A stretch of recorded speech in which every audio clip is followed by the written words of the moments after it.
1938년 9월 9일 이번 주가 될 것 같습니다. 날짜로 보면 이번 주입니다. 그래서 중요한 것 같습니다. 1938년 9월 9일 역사적인 제27회 조선 장로교 총회가 평양의 서문회 예배당에서 개최됐습니다. 평양 서문회 교회 본당의 전국 27개 노회에서 목사 86명과 장로 85명, 선교사 22명, 193명의 조선 예수교 장로의 총대들이 모였습니다. 이 총회는 신사참배와 관련된 중요한 결정을 앞두고 있었기 때문에 시작 전부터 긴장감이 높았고 살벌한 분위기에서 진행됐습니다. 총대들 사이에서는 이번 총회를 넘기기 어려울 것 같다. 하나님의 심판을 어떻게 받을까? 신사참배가 결의될 수 있게도 하겠다. 어떻게 막아야 한다. 이렇게 결의를 다지는 총대들이 대부분이었습니다. 교회 당시 총회장은 정확히 이름이 기록되어 있어요. 이문주 대구 남산교회 목사였습니다. 첫날 8시에 임원을 선출하였는데 총회장으로 평북노회 홍택희 목사가 선출됐습니다. 총회 첫날이 지나고 드디어 운명의 날인 9월 10일에 됐습니다. 오전 9시 반에 총회가 재개되었을 때 교회당 내외에는 수백 명의 사법경찰들이 가득했습니다. 강단 아래 전면에는 평양 감찰부장인 유시에서 경관 수십 명이 긴 검을 차고 자리에 앉아 있었습니다. 그리고 총대들 좌우에는 그 지방경찰관 2명씩이 좌우에 앉아 있었습니다. 그리고 실내면 후면과 앞에는 무술경관 100명이 앉아 있었어요. 총대는 193명밖에 되지 않는데 경찰관은 그 중에 몇 배가 넘는 사람들이 가득했습니다. 주기철, 이기선, 김선두, 최민전 목사 등 신사참배를 적극 반대하는 교회 지도자들은 사전에 모두 다 감옥에 가뒀습니다. 10시 50분 이미 조작된 각본대로 평양노회장 박윤유 목사가 신사참배를 찬성한다는 긴급 동의안을 제출했습니다. 평서노회장 박이면 목사가 동의하고 안주노회장 기린선 목사가 제청했습니다. 긴장된 분위기 속에서 잠시 침묵이 흐르는데 홍택희 총회장이 가하면 예하시오 하니까 193명 중에 10명 정도가 예라고 했습니다. 나머지는 침묵했습니다. 그 나머지는 기다리고 있었어요. 그 다음에 총회할 때마다 항상 묻는 게 있습니다. 가하시면 예하시오, 아니라면 아니라 하세요. 그걸 기다리고 있었어요. 다수가 침묵하자 경찰이 일어나 위협적인 태도를 보였습니다. 이에 당황한 홍 총회장은 통상회의의 규칙인 거부 의사를 물어보는 과정을 생략한 채 그냥 의사봉을 두드렸습니다. 통과됐습니다. 꽝꽝꽝. 그러자 부하면 아니오라면 아니오 하시오. 사회자의 말을 기다리고 있던 선교사, 한국 이름으로 개종한 박유량 선교사와 브루스 헌트 선교사, 몇몇 선교사들이 일어나서 불법입니다. 항의합니다. 잘못됐습니다. 그리고 외치자 일본 경찰들이 끌려 그냥 데리고 나갔습니다. 이렇게 날치기로 신사참배가 결의가 일어나자 그리고 모든 성명서를 그 자리에서 발표했습니다. 이렇게 마지막 보리였을 뿐 아니라 최대 교세를 가지고 있던 장로교마저 일제의 강요에다 굴복하고 말았습니다.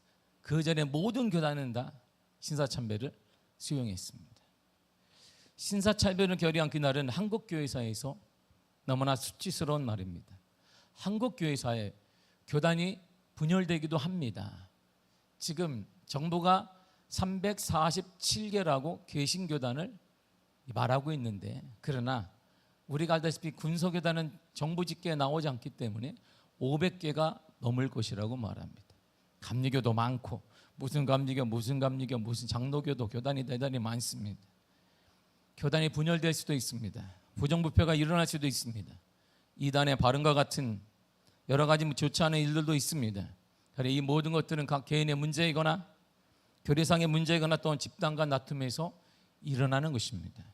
그러나 신사참배는 총회가 공식적으로 배도를 결정하는 것이기 때문에 다른 문제와는 차원이 다릅니다. 더구나 이것은 기독교에서 가장 중요한 계명인 하나님 외에 다른 신을 두지 말라, 거기에 절하지도 말라는 10계명의 1계명과 2계명을 모두 어긴 것이었습니다. 그것도 교단이 앞장서서 공식적으로 이를 결정하고 성도들에게 강요한 것입니다. 게다가 교단이 앞장서서 반대자들을 제명하거나 일본 경찰에 고발하게 됐습니다. 이 결정은 이후에 여러 가지 배도 행위를 정당화했고 더 큰 범죄로 이어졌습니다. 일본 정부는 신사참배 결정을 계기로 더 큰 배도 행위를 교회에 요구하기 시작했습니다.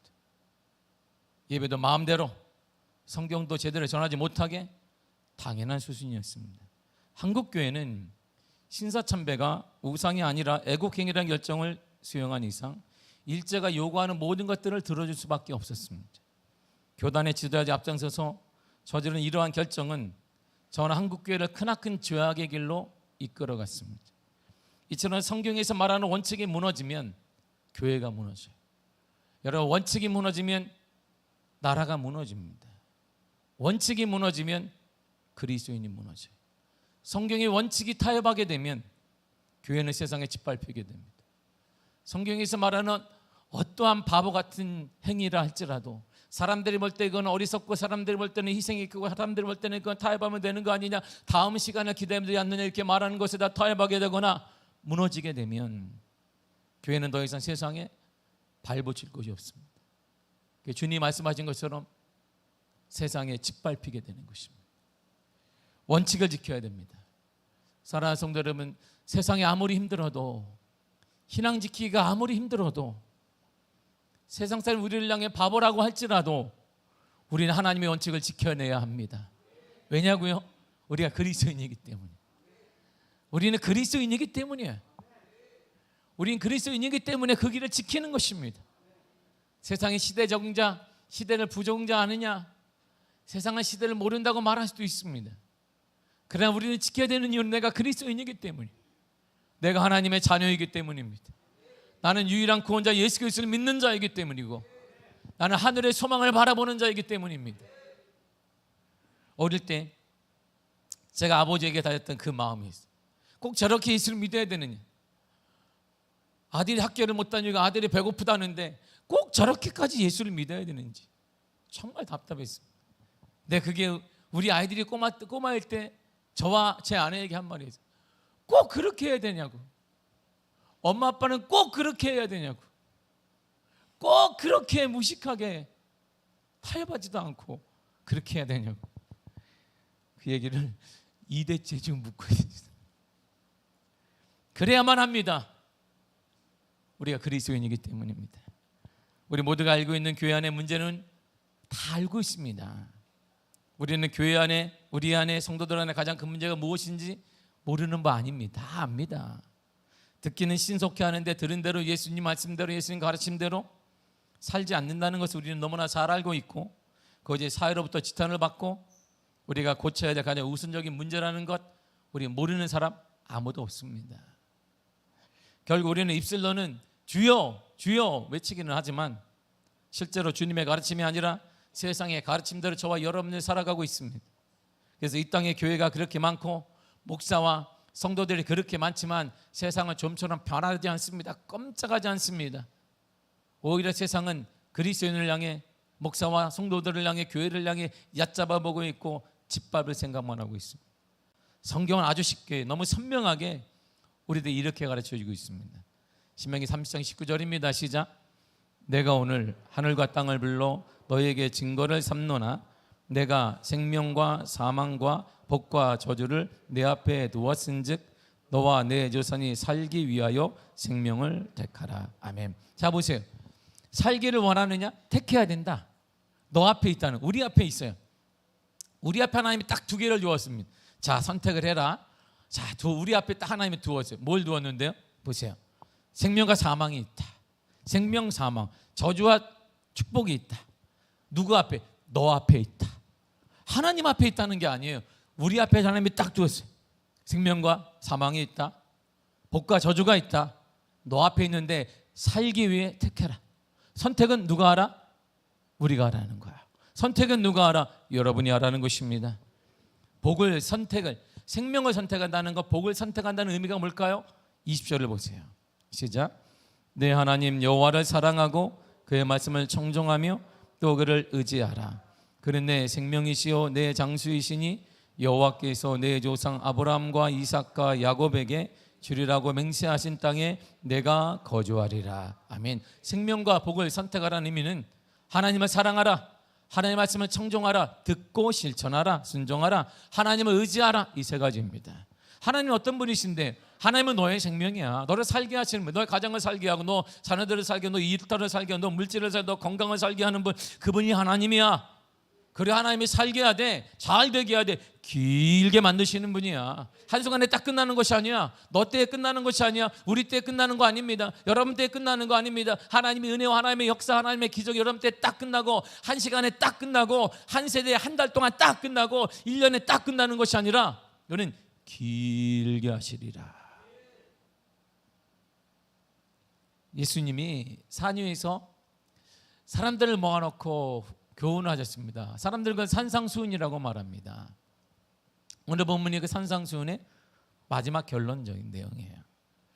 산상수훈의 팔복은 이렇게 시작합니다. 시작. 심령이 가난한 자는 복이 있나니. 이렇게 시작이 돼요. 다시 볼까요?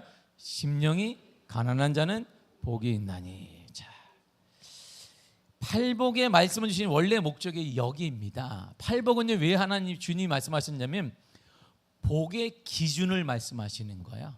복의 기준이 있다 이런 거야.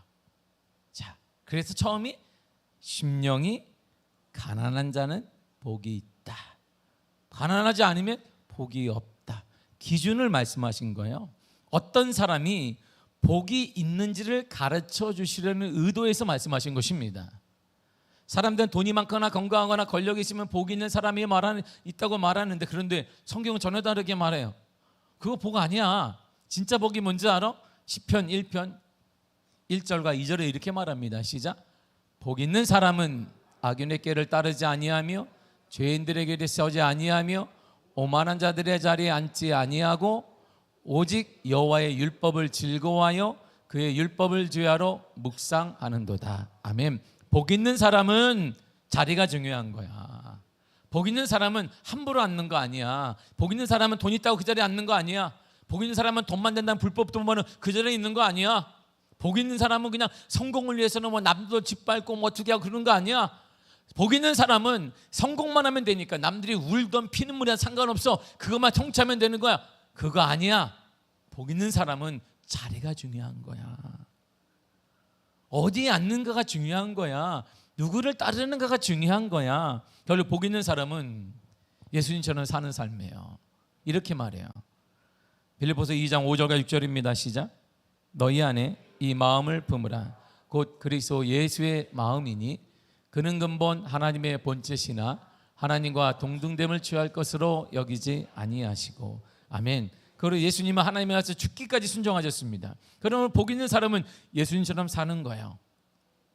죽기까지 순종하며 살면 거기에 은혜와 기적과 역사가 일어나게 된다, 이런 말이죠. 오늘 본문은 산상수훈의 마지막 결론 부분입니다.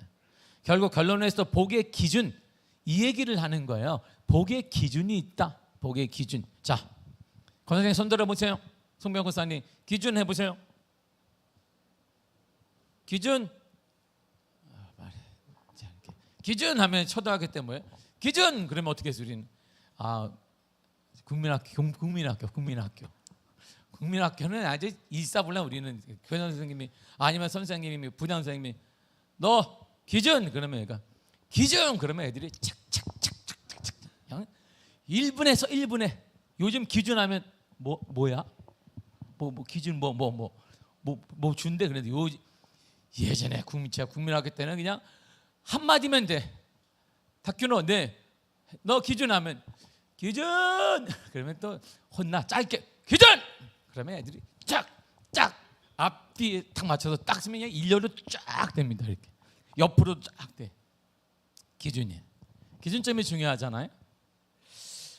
오늘의 본문이 뭐냐면 복의 기준을 말씀하시는 거예요. 기준점이 반드시 있다. 어떻게 하면 복을 받을 수 있는지를 말씀하셔요. 대단히 중요하잖아요. 오늘 이 기준점을 여러분들이 잘 깨닫고 복의 사람이 되기를 바랍니다. 이야, 우린 복의 사람이 되는 거예요. 막 이렇게 24절을 먼저 읽겠습니다. 시작. 그러므로 누구든지 나의 이 말을 듣고 행하는 자는 그 집을 반석 위에 지은 지혜로운 사람 같으니라. 아멘. 반석 위에 지은 집이 하나 있어요. 근데 또 다른 집이 있다는 거예요. 26절을 보세요. 시작. 나의 이 말을 듣고 행하지 아니하는 자는 그 집을 모래 위에 지은 어리석은 사람 같으리니. 아멘. 두 개의 집이 있습니다. 겉으로 볼 때 이 두 개의 집은 모양이나 크기나 재료나 이게 똑같아요. 비슷함. 그냥 똑같습니다. 그런데 비가 오고 홍수가 나고 바람이 불었을 때 하나는 무너지지 않았지만 하나는 완전히 무너져 버렸습니다. 그 원인이 어디에 있을까요? 바로 기초에 있는 거예요. 반석 위에 지은 집은 무너지지 않았지만 모래 위에 지은 집은 무너졌다는 것입니다. 요즘 한참 매스컴에 순살 아파트라고 해서 그 아파트로 인해서 사시는 분들이 마음고생이 심하다는 건 매스컴을 통해 종종 나옵니다. 그리고 건설사들도 시끄럽습니다. 하중을 견디는 데 필요한 철근을 빠뜨린 채 설계와 시공이 시행됐습니다. 몇몇 아파트는 이미 입주해 살고 있습니다. 감독해야 될 감리 기능이 다 작동하지 않았습니다. 그래서 농담으로 순살자의 이런 말을 해요. 순살이에요. 그냥 살만 있고 안에 뼈대가 없다 이런 말이잖아요. 비아냥 때문에 건설을 말하기도 합니다. 이렇게 철근 없이 완공된 아파트 누가 살고 싶겠습니까? 살았으면 좋겠다라는 분도 있기는 하지만 그럼에도 불구하고 지금도 살고 있는 분들이 얼마나 불안하겠어요. 그런 아파트를 팔 수나 있겠나? 고민하며 재산상에 불이익은 오지 않겠는가? 고민하는 분들도 많습니다. 기초가 이렇게 중요한 것입니다. 혹시 무너져 다치거나 더 심한 일을 당할지 모른다는 불안감, 그리고 재산상의 불이익에 대한 여러 가지 두려움, 이런 것들이 다 복합적으로 작용하고 있습니다. 이것이 우리 인생입니다. 인생길이 호시처럼 잠잠할 때에는 모든 사람들이 똑같습니다. 모든 사람들이 그냥 똑같은 사람 같습니다. 그런데 큰 풍파가 일어나고 그러게 되면 하늘과 땅처럼 변합니다. 위기 앞에, 문제 앞에는 사람이 완전히 달라지게 되어 있습니다. 조금도 흔들리지 않는 사람이 있는가 하면 완대로 힘없이 무너지는 사람도 있습니다. 그 원인은 세상 사람들은 돈이나 학력의 차이라고 말합니다.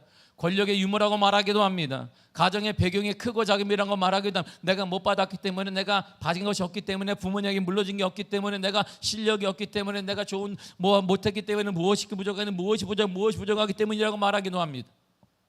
그러나 예수님의 생각이 달라요. 예수님의 생각 그게 아니라는 거예요. 그거 아니야. 제가 좀 더 열심히 했으면, 내가 부모님에게 뭔가 좀 받았으면, 내가 마음대로 뭔가 했을 텐데. 시작점이 다르잖아요. 시작점이 누구는 그냥 저 앞에서 시작하는데 누구는 여기서 시작하니까 따라가기도 전에 우리 인생이 죽게 생겼단 말이에요. 정말 안타깝습니다. 근데 예수님이 그게 아니라는, 그거 아니다 이런 말이에요. 예수님의 생각이 다릅니다. 24절 다시 한번 보겠습니다. 시작. 그러므로 누구든지 나의 이 말을 듣고 행하는 자는 그 집을 반석 위에 지은 지혜로운 사람 같으니라. 아멘. 반석 위에 튼튼하게 짓는 사람은 학력, 재력, 권력, 집안에 물려준 것, 그런 것 때문이 아니라 이런 말입니다. 나의 이 말이 중요하다는 것. 누구의 말? 예수님의 말씀. 17절 19절에 해서 그 말이 5번 나오고 그 다음에 21절과 20에 2번 나옵니다. 반복합니다. 주님이 내 말, 내가 하는 말, 내가 하는 말, 내 말. 이처럼 인생 고비 때마다 다시 일어서고 흔들릴 수는 있지만 포기하지 않는 것은 예수님의 말씀이라는 것입니다. 예수님의 말씀이 우리의 인생을 살리기도 하고 죽이기도 합니다. 말씀에 흥하게도 하고 넘어지게도 합니다. 성경이 이렇게 말합니다. 히브리 4장 12절입니다. 시작. 하나님의 말씀은 살아있고 활력이 있어 좌우의 날선 어떤 검보다도 예리하여 혼과 영과 및 관절과 골수를 찔러 쪼개기까지 하며 또 마음의 생각과 뜻을 판단하나니. 아멘. 하나님 말씀이 특징이 있어요. 살아있다는, 움직인다는 말. 하나님 말씀은 생물이에요. 죽은 거 아닙니다. 움직이는 거예요. 여러분들 문제 가운데 막 움직여요. 지금도 하나님 말씀은 움직이는 것입니다. 그리고 그분은 활력이 있어요. 힘이 있습니다. 검보다 예리하기 때문에 아픈 부위를 콕 찔러 제거할 수 있다 이런 말입니다. 그리고 모든 것을 판단하십니다. 옳고 그르를 판단하시고 도울지 안 도울지 판단하시며 시기를 판단하시 하나님의 말씀이라는 것입니다. 그리고 우리를 살립니다. 여러분의 삶, 여러분의 그것, 주님의 말씀이 살리게 되어 있습니다. 더 나아가 하나님의 말씀은 이런 능력과 힘이 있습니다. 이사야 40장 29절입니다. 시작. 피곤한 자에게는 능력을 주시며 무능한 자에게는 힘을 더하시나니. 피곤한 자에게는 능력을 주시며 무능한 자에게는 힘을 주십니다. 누가? 하나님이, 하나님 말씀이 우리에게 힘을 주시고 능력을 주시는 것입니다. 능력은 물질이 주는 거 아니에요. 능력은 금수저이기 때문에 되는 거 아닙니다. 세상은 그렇게 말합니다. 그래서 우리가 어리석다고 말합니다. 세상을 잘 모른다고 말합니다. 우리가 세상 모르는 거 아닙니다. 우리가 왜 세상을 모르겠어요? 세상의 아픔, 세상의 눈물, 세상의 가난 다 압니다. 물질의 중요함 다 압니다. 그럼에도 우리가 아는 것은 그 위에 또 다른 세력, 이 모든 것을 지배하시는 하나님의 말씀이 있다는 것을 우리는 믿는 사람들이에요. 하나님의 말씀이 능력을 주시며 힘을 더하여 주실 것입니다. 여러분들에게 능력을 주시며 힘을 더하여 주실 것입니다. 누가? 하나님이, 하나님의 말씀이 말입니다. 이처럼 인생의 기초, 기본을 말씀으로 세우면 흔들릴 수는 있습니다. 그러나 절대 무너지지는 않습니다. 인생의 기초를 단단하게 세우는 방법은 여기 있어요. 다시 한번 24절을 또박또박 읽어야 합니다. 시작. 그러므로 누구든지 나의 이 말을 듣고 행하는 자는 그 집을 반석 위에 지은 지혜로운 사람 같으리니. 아멘. 모든 사람 하나님의 말씀을 듣습니다. 모든 사람이 하나님의 말씀을 듣고 우리가 다 듣습니다. 들은 말씀을 인생의 기준과 그리고 원칙으로 세우는 것입니다. 그리고 원칙대로 살아가는 거예요. 기준대로 살아가는 것입니다. 우리는 듣기는 듣는데 내 원칙은 나가면 세상 방법으로 사는 거예요. 그러니까 하나님의 은혜와 하나님의 역사가 교회 안에만 있는 것입니다. 하나님의 역사가 교회를 유지하기 위한 것입니까? 이 작은 평수를 유지하기 하나님의 역사가 있고 하나님의 은혜가 있는 것입니까? 우리 하나님이 그 정도밖에 되지 않습니까? 우리의 믿음이 그 정도밖에 되지 않습니까? 이것이 신성모독인 것이죠. 우리는 왜 하는 이 작은 평수를 유지하려고 하나님의 은혜를 갈구하십니까? 하나님의 은혜는 이곳이 아니라 저기요. 여러분이 있는 처소입니다. 여러분이 있는 직장과 일터이며 여러분이 만나는 그 사람들 가운데 있을 것입니다. 우리 그걸 믿어요. 그러므로 하나님의 원칙을, 말씀을 듣고 그것을 원칙으로 삼아 기준으로 삼아 살아내는 것, 살아가는 것입니다. 이런 삶이 반석 위에 집을 짓는 거예요. 흔들림 없는 인생을 살아가는 것입니다. 이런 사람은 비가 내리고 홍수가 나고 문제가 생기고 거친 바람이 불어도 절대 무너지지 않습니다. 쓰러질 것 같고 완전히 무너질 것 같고 폐허가 될 것 같지만 이런 사람은 다시 일어납니다. 우리가 무너지지 않는다는 게 아니에요. 무너지기도 해요. 그러나 다시 일어날 수 있어요. 실패하기도 하지만 다시 일어날 수 있습니다. 왜냐하면 주님께서 힘과 능력을 여러분들에게 공급하여 주시기 때문입니다. 반대로 모래 위에 집을 지은 사람은 어떤 사람이냐? 이런 사람이에요. 26절을 읽겠습니다. 시작. 나의 이 말을 듣고 행하지 아니하는 자는 그 집을 모래 위에 지은 어리석은 사람 같으리니. 아멘. 예수님 말씀을 듣습니다. 외형이 똑같아요. 다 들어요. 우리가 안 듣는 사람이 어디가 있어요? 다 듣습니다. 집의 모양이 똑같습니다. 근데 우리처럼 똑같아요. 함께 예배 자리에 있습니다. 찬양도 합니다. 듣기도 합니다. 모두가 진정한 그리스도는 보입니다. 들은 말씀을 행하지 않습니다. 들은 말씀은 인생의 기준으로 삼지 않습니다. 여전히 우리는 듣기는 하지만 내 인생의 기준은 돈입니다. 내 인생의 기준은 그겁니다. 내 인생의 기준은 여러분들이 만드는 것입니다. 여러분들이 생각하는 그것입니다. 예수의 말씀을 듣기만 할 뿐 인생의 원칙으로 세우지 않습니다. 당연히 지키지 않는 것입니다. 바로 이 사람이 그의 인생을 모래 위에 집을 짓는 순살 아파트처럼 되는 것입니다. 이런 사람은 비가 내리고 홍수가 나고 문제가 생기면 그대로 넘어지게 되어 있습니다. 쓰러집니다. 일어나지 못합니다. 포기합니다. 왜냐하면 우리 주님께서 그에게 능력과 힘을 공급하지 않으시기 때문입니다. 그래서 성경은 이렇게 말해요. 신명기 28장의 축복과 저주의 장에 말하는데 처음을 이렇게 시작합니다. 시작. 1절입니다. 내가 내 하나님 여호와의 말씀을 삼가 듣고 내가 오늘 내게 명령하는 그 모든 명령을 지켜 행하면 내 하나님 여호와께서 너를 세계 모든 민족 위에 하실 것이라. 아멘. 삼가 들어라. 이 말은 뭐냐면 부지런히 귀를 기울이라는 말이야. 부지런히. 삼가 듣는다는 말은 부지런히 하나님 말씀에 귀를 기울여라. 왜 부지런히 듣지 않으면 여러분의 귀에 하나님 말씀이 아니라 세상 소리가 들어가요. 물질의 소리가 들어가요. 세상이 여러분들에게 말해요. 바보라고 말합니다. 지금도 그렇게 사냐고 말합니다. 나도 믿음으로 사는, 나도 크리스찬인데 나도 그렇게 사는데 왜 이렇게 고지식하게 샀느냐고 말합니다. 그게 쏙 들어가면 더 이상 하나님의 역사가 일어나지 않아요. 부지런히 귀를 기울여야 돼요. 그리고 들은 말씀을 인생 기준으로 원칙으로 삼아야 합니다. 그리고 원칙으로 삼고 행하면 땅의 모든 민족 위에 뛰어나게 하실 것이라 말씀하십니다. 그리고 다시 반복하 이렇게 말씀하십니다. 2절과 3절입니다. 시작. 내가 내 하나님 여호와의 말씀을 청종하면 이 모든 복이 내게 임하며 내게 이르리니 성읍에서도 복을 받고 들에서도 복을 받을 것이며. 아멘. 청종한다는 말은 두 가지 의미가 있어요. 듣는 게 아닙니다. 이 청종하는 히브리 원어는 듣고 행하는 거, 이게 청종이에요. 듣는 거, 듣는데요, 그거 아닙니다. 원어의 뜻은 듣고 행하는 거, 이게 청종하는 거예요. 하나님의 말씀을 듣고 행하게 되면 이런 복을 주시는데, 도시에서도 복을 받고 들에서도 복을 받고 들어와도 복을 받고 나가도 복을 받고 창고와 내가 하는 손으로 하는 모든 일에 복을 받고 내게 주신 땅, 가정, 일터, 사업장, 교회가 복을 받는다.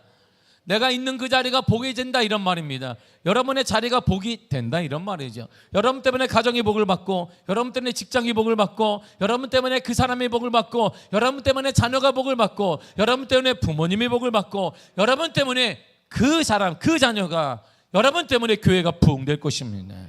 어떻게 가능할까요? 하나님께서 그런 복을 주시겠다고 약속하십니다. 누가 주는 거야? 하나님이 주겠다는 거야. 그리고 가장 큰 복을 하나님이 약속해요. 우리 인생의 가장 큰 복이 뭔데요? 가장 큰 복 하니까 지금 떠오르는 게 있어요. 가장 큰 복이 딱 떠오르는 게 그 여러분들이 생각하는 신앙 정도. 자, 떠올랐죠? 가장 큰 복. 그거입니다. 성경에서 말하는 가장 큰 복은 바로 이런 것입니다. 신명기 28장 9절입니다. 시작. 여호와께서 내게 맹세하신 대로 너를 세워 자기의 성민이 되게 하시리니 이는 내가 내 하나님 여호와의 명령을 지켜 그 길로 행할 것임이니라. 아멘. 성민이 되게 하는 거야. 이게 가장 큰 복입니다. 거룩한 백성, 구분된 백성이야. 이게 정말 중요합니다. 구분되는 거야. 이 시대를 사는데 남들이 다 실패하고 어려운데 구분되게 하시는 거예요. 길이 열려지게 하는 거예요. 사막 가운데 이스라엘 백성, 다른 모든 민족은 죽었습니다. 인구가 계속 감퇴했습니다. 근데 이스라엘은 사막길을 걸으면서도 부흥됐어요. 사막길을 걸으면서도 이들은 40년간 물이 생겼습니다. 사막길을 걸으면서도 느헤미야가 뭐라고 하냐면 40년 세월 동안 옷도 신도 헤어지지 아니하였더라. 유일히 구분되니까. 내가 사망의 음침한 골짜기로 다닐지라도 해를 두려워하지 않을 것은 주께서 나와 함께 하심이라. 여러분, 이게 구분된 거예요. 지금 이 시대를 살아가지만, 어려운 시대를 살아가지만 하나님 우리를 성민이라고 말합니다. 너희는 구분되었다. 너희는 구분되었다. 어려운 가운데 일어나게 될 것이며 회복되게 될 것이며 치유되게 될 것이며 쓰임받게 될 것이다. 이게 성민이에요. 이야, 이게 가장 큰 복이에요. 그리고 이 성민의 축복은 하늘나라를 가는 것이죠. 이야, 하늘나라. 그래서 주님을 찬양할 때마다 막 기쁨이 일어나는 거예요. 목마른 나의 영혼 주를 부르니 나의 맘 만져 주소서. 주님만을 원합니다. 더 원합니다. 나의 맘 만져 주소서. 이거예요. 아무리 힘들어도 주님이 나를 구분되고 만져주시는 거야. 걱정하지 마라. 걱정하지 마라. 이야, 이게 성민이야. 이게 하나님을 느끼는 거예요. 이게 우리의 삶이에요. 여러분들에게 정해진 삶입니다. 우리는 그 힘으로 살아가는 거예요. 그 힘으로 어려운 가운데 일어나는 것입니다. 그 힘으로 무너졌던 가정 회복되는 것입니다. 여러분의 직장과 일터가 회복될 것입니다. 여러분들의 사랑이 회복될 것입니다. 그 힘으로 사랑하는, 그 힘으로 용서하는 것입니다. 나의 맘 만져주시는 그분이 있기 때문에, 나의 마음을 주님이 만져주시기 때문에, 말씀을 듣고 지키고 행하면 이런 구분된 은혜와 선별된 사람, 성민 거룩한 백성이 됩니다. 그러므로 지금 내 삶 가운데 하나님의 은혜 축복을 받기를 원한다면 말씀을 들어야 합니다. 말씀을 지켜야 합니다. 말씀을 행해야 합니다. 예수 그리스도의 말씀을 삶의 기준으로 지키십시오. 예수 그리스도의 말씀을 삶의 원칙으로 세워야 합니다. 그 말씀을 믿는 것이란, 말씀을 삶의 원칙으로 삼는다는 의미는 뭘까요? 이거예요. 인생의 결론은 하나님이 내신다는 걸. 우리 그걸 믿는 거예요. 우리 인생의 결론은 누가 내신다? 하나님이 내시는 거예요. 우리 교회 부흥은 누가 내신다? 하나님이 하시는 거예요. 우리 가정은 누가 결정하신다? 하나님이 하시는 거예요. 우리는 그걸 믿는, 이게 바로 믿음이야. 말씀을 믿는 것이 이거입니다. 태도가 이런 거예요. 인생의 결론은 하나님이 내시는 거예요. 세상이 내는 거, 세상의 물질과 세상의 권력과 우리가 말하는 얄팍한 성공이 내는 거 아닙니다. 세상의 잔머리가 내는 거 아닙니다. 한 번의 성공이 우리 인생을 좌우하는 거 아닙니다. 우리 인생의 결론은 하나님이 내시는 거예요. 믿는 구석이 있는 사람은 언제나 당당해요. 믿는 구석이 있으면 되게 당당합니다. 여러분, 어릴 때 생각을 했어요. 믿는 구석에 아버지가 있으면 당당합니다. 제가 초등학교 때 맨날 구슬치기 국민학교 때 구슬치기 할 때 친구들이 구슬치기 못하니까 맨날 저는 형들하고 했습니다. 형들하고 했으면 형들이 속이는지 맨날 내 걸 따가요. 그걸 열심히 해도 안 돼. 그때마다 도와주는 사람이 딱 우리 아빠가 나타나면, 형 속였지 않아요? 그때부터 형 마음대로 하는 거 아니에요. 우리 아빠가 딱 나타날 때마다 이게 구슬의 수가 달라져요. 이렇게 좀 많아져요. 우리 아버지가 보고만 있어. 뒤에서 딱 보면 그 힘이 막 나. 구슬이 막 안 보이던 데가 보이고 막 이렇게 저기까지 다 맞춰 다. 우리 아버지 뒤에 딱 있기만 해요. 믿는 구석이 있으면 당당해. 우리는 전능하신 하나님을 믿는 자들입니다. 세상 것 두려울 것이 없는 믿음의 군사들입니다. 파도가 없는 바다는 없어요. 인생은 파도와 같다고 하는데, 바다와 같다고 하는데 파도가 없는 바다가 어디 있겠습니까? 세상은 거칩니다. 늘 도전해 옵니다. 그럼에도 불구하고 넘어질 수 있지만 다시 일어날 수 있는 것은 전적으로 놓으신 우리 하나님이 우리 편이기 때문에, 그분이 내 편이기 때문입니다. 세상을 이렇게 엉거주춤 살면 안 됩니다. 그리스도인들이요. 세상은 대충 살아서는 되지 않습니다. 예수 믿기 때문에 대충 사는 거 아닙니다. 우리는 믿음으로 계속 톱니바퀴를 돌려야 돼요. 이렇게 누가 돌려주겠지? 아닙니다. 내게 맡겨진 것을 계속 땀 흘리며 돌려야 합니다. 세상은 대충 살아서 되는 곳이 아닙니다. 날마다 하나님의 지혜로 승리하며 살아야 합니다. 세상에서 실패했을 때 절망하지 마십시오. 실패는 다시 시작하는 하나님의 명령이 하나의 사인인 것입니다. 이 길이 아니구나, 넌 다시 시작해라. 실패는 이전과는 다르게 살라고 하신 하나님의 강력한 메시지예요. 그 길이 아니야. 그래서 실패를 주시는 거예요. 왜? 다른 길로 가라는 거예요. 하나님의 다른 길이 있다는 것입니다. 그러면 삶의 태도를 바꿔야 합니다. 어렵다고 실패했다고 낙심해서야 어찌 우리가 전능하신 하나님을 믿는 믿음의 사람이라고 말할 수 있겠습니까? 하나님에 대한 나의 강력하고 놀라운 계획을 가지고 확신하시기를 바랍니다. 하나님의 계획은 놀랍습니다. 하나님의 일하심은 놀랍습니다. 하나님은 나를 위한 놀라운 계획과 축복을 가지고 계십니다. 인생의 결론은 내가 내는 거 아닙니다. 하나님이 내십니다. 하나님이 바꿔주실 것입니다. 하나님이 역사해 주실 것입니다. 시편의 저자는 늘 이렇게 자기의 신앙을 고백했어요. 시편 저자를 보세요. 시편 118편 7절입니다. 시작. 여호와께서 내 편이 되사 나를 돕는 자들 중에 계시니 그러므로 나를 미워하는 자들에게 보응하시는 것을 내가 보리로다. 아멘. 하나님이 내 편이 되면 그분이 나를 도와요. 나를 억압하고 나를 짓누르고 했던 모든 어둠의 세력들이 떠나가게 되어 주님이 직접 역사해 주신다, 이런 말입니다. 누가요? 주님이 하시는 거예요. 역전은 주님이 하시는, 내가 하는 게 아니라 우리 함께하는 주님이 하시는 것입니다. 예수님이 직접 이렇게 말씀하셨습니다. 요한복음 14장 17절과 18절입니다. 시작. 그는 진리의 영이라 세상은 능히 그를 받지 못하나니 이는 그를 보지도 못하고 알지도 못함이라. 그러나 너희는 그를 아나니 그는 너희와 함께 거하시며 또 너희 속에 계시겠습니다. 아멘. 보세요. 너희와 함께 거하고 너희 속에. 반복하는 말이에요. 중요하니까. 내가 어디 있냐면 함께 너희 속에 있다. 똑같은 말이잖아요. 반복하는 것. 주님이 어디 계시냐? 여러분과 함께, 여러분 속에 계십니다. 지금 여러분과 함께 계십니다. 여러분 속에 계십니다. 그래서 어떻게 하시? 이렇게 하시겠다는 것입니다. 18절에 보면 시작. 내가 너희를 고와 같이 버려두지 아니하고 너희에게로 오리라. 우리는 혼자가 아니에요. 하나님 여러분과 함께 하십니다. 여러분 가정과 함께 하시며 여러분 자녀를 홀로 두지 않을 것입니다. 주님이 건져 주실 것입니다. 우리 앞길을 인도하여 주실 것입니다. 마지막으로 다윗의 고백을 볼 텐데요. 위대한 다윗을 보세요. 다윗 성공한, 뭐 때문에 성공해? 용맹함. 맞습니다. 다윗의 책략 맞습니다. 지혜 있습니다. 그리고 용맹함. 누가 골리앗에 나가겠어요?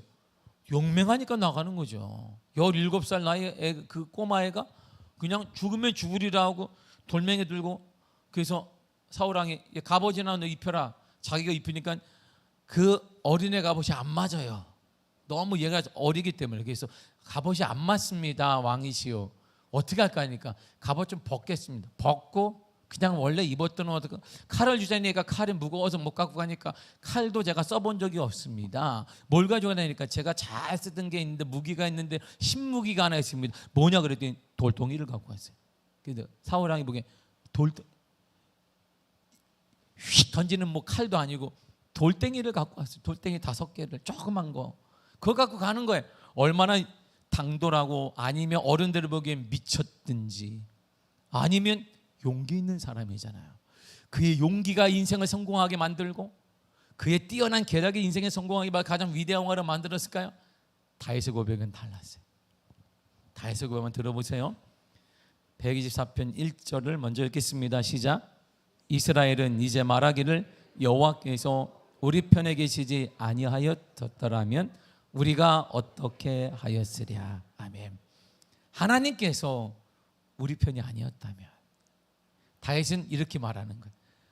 내게 능력이 없었다면, 내게 아버지의 도움이 없었다면, 내게 부모님이 물질을 물려주지 않았다면, 내가 좋은 학벌이 없었다면, 이렇게 말하는 게 아니에요.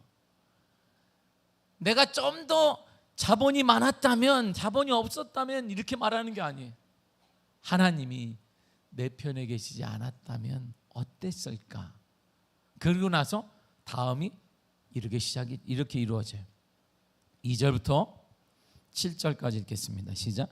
사람들이 우리를 치러 일어날 때에 여호와께서 우리 편에 계시지 아니하셨다면 그때 그들의 노여움이 우리에게 맹렬하여 우리를 산채로 삼켰을 것이며, 그때 물이 우리를 휩쓸며 시내가 우리 영혼을 삼켰을 것이며, 그때 넘치는 물이 우리 영혼을 삼켰을 것이라 할 것이로다. 우리를 내주어 그들의 이에 씹히지 아니하게 하신 여호와를 찬송할지로다. 우리의 영혼이 사냥꾼의 올무에서 벗어난 새같이 되었나니 올무가 끊어짐으로 우리가 벗어났도다. 아멘. 보세요. 하나님께서, 우리 주님께서 내 편이 아니셨더라면 사람에게 속고, 사랑에 상처받고, 원망하고, 사람들의 노염과 원망이 내 앞을 가로막고, 그들이 나를 다 짓밟고, 거대한 물과 홍수 같은 감당할 수 없는 말, 그런 모든 일들이 내 앞을 가로막고 마침내 우리를 삼키고 완전히 무너졌을 것이다. 보세요.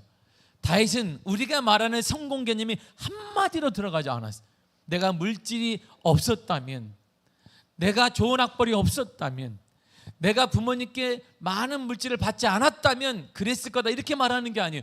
주님이 나와 함께하지 않았다면, 주님이 나와 함께하지 않았다면 내 길은 가로막히고 홍수가 같은 거대한 물질 앞에 나는 다 무너졌을 것이며 일어나지 못했을 것이며 우리를 삼켜서 완전히 무너졌을 것이다.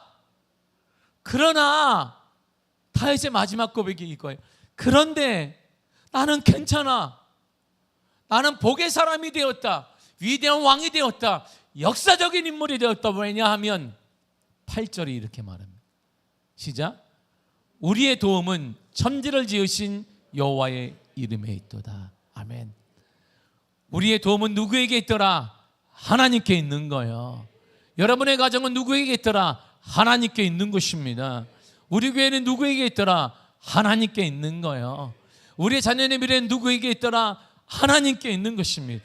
하나님께, 우리 하나님이 만져주시며 우리 하나님의 길을 열어주시며 우리 하나님이 열어주실 것입니다.